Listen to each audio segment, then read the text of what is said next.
The wheels are relatively square, they're making way back. So we've gone through another racing hour, and, well, what a first tranche with 4 hours now already in the book. Fairly feisty start to the race, a jump start indeed for the outside front row sitter, the green and blue Lamborghini, and that's put the number 130 off kilter with everybody else. He didn't jump before the green, but the new start line, I think, caught him out, because by the time he got to the new start line, which is way further down the track, he actually was ahead of the pole sitter, and that's what he got the penalty for. The opening lap was absolutely incredible. The other apt, the pole sitting apt Red Bull car with a left rear puncture and just making it into the pits. We had the second of the Rover BMW spinning on the Grand Prix circuit. We think the gap might have been a bit further back than normal to the third group, because they were caught really quickly by the leaders. And Danny Huncadea working his way through. Kevin Estre came from 8th up to 3rd, then dropped back to 5th, and then got back to 3rd again. The Conrad Lamborghini, a bit of a star early on as well, the number 7 car, with extremely good speed, particularly on the Dottinger towards the end of the lap. Max Verstappen having a huge moment over one of the jumps on the far side of the track when both the front wheels stayed up in the air way too long, and that was literally inches away from disaster. And we've got systems in place now to stop those cars flipping over, and they were required that because they needed to bleed air from underneath the front wheels, and the Louvres did that.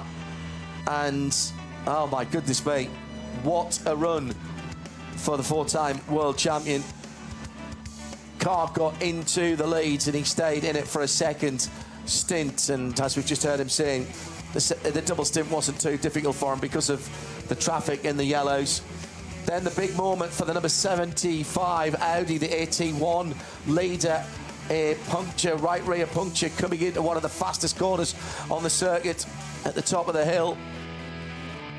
And then the the Ferrari went the same way, and the Singleton prancing horse just getting onto the dirt, passing one of the Cup 4 cars, the 969, through the hats and back.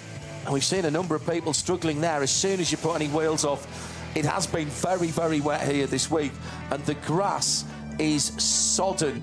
Then Alexander Sims was in contact and tried to, in fact, did get his Audi home, the number 16, ran into the back of another car, flipped the clamshell up, but that car extensively damaged.